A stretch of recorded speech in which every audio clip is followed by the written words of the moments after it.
तुम्ही कधी विचार केलाय का, एकाच जमिनीला कधी सर्वे नंबर, कधी गट नंबर, तर कधी भूमापन क्रमांक का म्हटलं जातं? आपल्या जमिनीचा म्हणजे आपल्या पिढ्यानपिढ्यांच्या संपत्तीचा इतिहास या एका शब्दात दडलेला असतो. पण तो कसा? आजच्या या सखोल चर्चेत आपण ब्रिटिश काळातील नकाशे, लालशाहीने केलेले बदल आणि जमिनीच्या मोजणीचा हा सगळा रंजक प्रवास उलगडणार आहोत. आणि हे समजून घेणं खरं तर खूप सोपं आहे. हो, अगदी. आणि अशीच उपयुक्त माहिती तुम्हाला हवी असेल तर आपला महसूलशाही चॅनल लगेच सबस्क्राईब करा.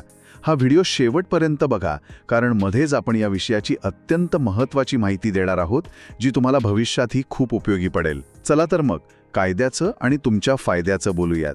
जेव्हा आपण तलाठी कार्यालयात जातो आणि आपल्या 7/12 हातात घेतो, तेव्हा अनेकदा एक मोठा गोंधळ उडतो. म्हणजे कागदावर कधी सर्वे नंबर छापलेला असतो तर कधी गट नंबर दिसतो.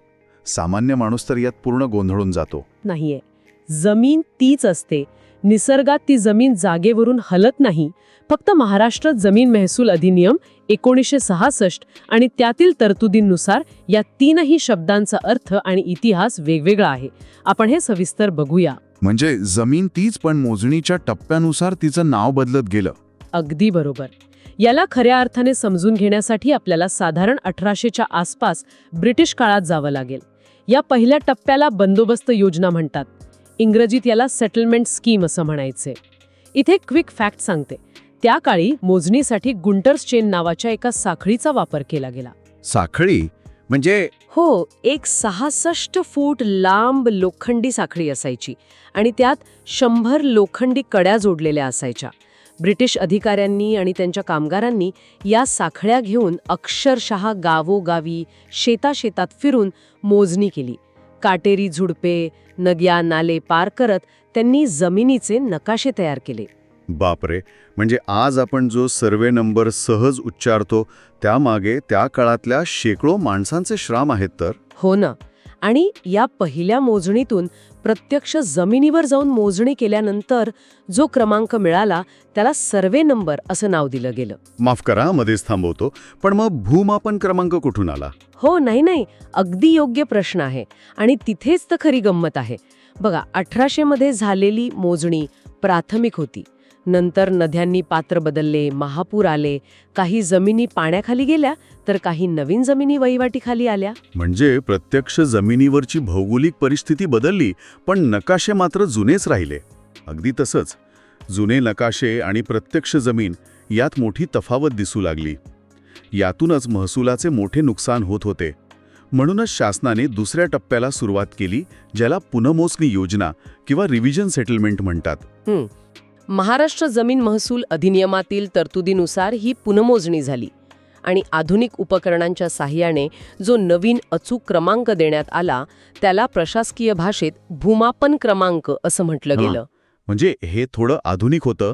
तंत्रज्ञानात काही मोठा बदल झाला होता का? हो, इथे आणखी एक क्विक फॅक्ट सांगते.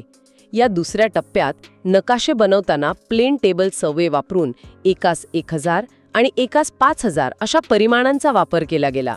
यामुळे जमिनीच्या सीमा, बांध आणि वहिवाटीचे रस्ते अगदी स्पष्ट झाले. तुम्ही याबाबत कधी विचार केला आहे का? तुमच्या 7/12 कोणता नंबर आहे? कमेंट सेक्शनमध्ये नक्की सांगा. आणि हो, लाईक करायला आणि शेअर करायला विसरू नका. अशीच महसूल आणि कायद्यांशी संबंधित सर्व प्रश्नांची उत्तरे मिळवण्यासाठी आपला महसूलशाही यूट्यूब चॅनलला भेट द्या आणि चॅनलला आत्ताच सबस्क्राईब करा. नक्कीच. बरं, आता आपण तिसऱ्या आणि सर्वात महत्त्वाच्या टप्प्याकडे वळूया. आजकाल ग्रामीण भागात सर्वात जास्त वापरला जाणारा शब्द गट नंबर हाच आहे. तो कसा आला? एक किस्सा पाहूया. जसजशी लोकसंख्या वाढली तसतसे कुटुंबात जमिनीचे वाटे हिस्से झाले. एका शेतकऱ्याचे गावाच्या 4 वेगवेगळ्या कोपऱ्यात छोटे छोटे तुकडे झाले. हो, हे तर खूपच सामान्य आहे आपल्याकडे. पिढ्यानपिढ्या जमिनीचे तुकडे होत जातात. अगदी. आणि यामुळे शेती करणं अवघड होऊ लागलं. ट्रॅक्टर कसा न्यायचा, पाणी कसं द्यायचं, हे थांबवण्यासाठी शासनाने महाराष्ट्र धारण जमिनींचे तुकडे पाडण्यास प्रतिबंध करण्याबाबत व त्याचे एकत्रीकरण करण्याबाबत अधिनियम 1947 लागू केला. यालाच एकत्रीकरण योजना म्हणतात. पण बोलायला हे जेवढं सोपं वाटतं, तेवढं ते प्रत्यक्षात करणं महाकठीण काम असेल. हे प्रत्यक्षात कसं केलं गेलं? मुळीच सोपं नव्हतं. याची एक अतिशय पद्धतशीर कायदेशीर प्रक्रिया आहे. मी तुम्हाला स्टेप बाय स्टेप सांगते. बरं. पहिली स्टेप म्हणजे गावातील सर्व जुने नकाशे आणि सातबारा तपासून पाहणे. दुसरी स्टेप म्हणजे जमिनीचे विखुरलेले तुकडे कागदोपत्री एकत्र जोडणे किंवा गावकऱ्यांच्या संमतीने त्यांची अदलाबदल करून सलग क्षेत्र तयार करणे. बरोबर. आणि तिसरी आणि अंतिम स्टेप म्हणजे या एकत्रित क्षेत्राला लाल शाईने नवीन क्रमांक देणे. या नव्या एकत्रित क्रमांकालाच गट नंबर म्हटलं गेलं. एक मिनिट, हे खूप महत्वाचं आहे. म्हणजे लाल शाईचा वापर मुद्दाम केला गेला होता. हो, आणि इथेच महसुली जगातला सगळ्यात मोठा गैरसमज आहे. बऱ्याच लोकांना वाटतं लालशाही म्हणजे जमिनीवर काहीतरी वाद किंवा कोर्ट केस आहे. साहजिकच आहे. लाल रंग म्हणजे सर्वसाधारणपणे धोका वाटतो. कागदपत्रांवर लाल शाई दिसली की माणूस धास्तावतो. पण तसं नाहीये. जुना सर्वे नंबर आणि जुन्या सीमा आधीच काळ्या शाईत असायच्या. आता नवीन तयार झालेला गट नंबर आणि त्याच्या नव्या सीमा त्याच नकाशावर दाखवायच्या होत्या. जर काळ्या शाईवर पुन्हा काळ्या शाईने रेषा मारल्या तर नकाशा गोंधळात टाकणारा झाला असता. हो, हे लॉजिकल आहे. म्हणूनच जुना सर्वे नंबर आणि नवीन गट नंबर यातील फरक स्पष्टपणे ओळखता यावा म्हणूनच लाल शाईचा वापर नकाशांवर केला गेला. हो, थांबा जरा. हे खरोखरच डोळे उघडणारे आहे. म्हणजे लालशाही म्हणजे धोका नसून ती जमीन एकत्रीकरण योजनेतून गेली आहे याची ती कायदेशीर ओळख आहे. अगदी तंतोतंत. तुमच्या गावात जमिनीच्या एकत्रीकरणाची अशी समस्या आहे का? समस्या कमेंटमध्ये नक्की लिहा. चला तर मग आजच्या या सखोल चर्चेचा एक अतिशय सोपा आणि वेगवान रिकॅप करूया. नक्की. पहिली मोजणी म्हणजे बंदोबस्त योजना, जिथून सर्वे नंबर आला. दुसरी पुनर्मोजणी योजना, जिथून भूमापन क्रमांक आला.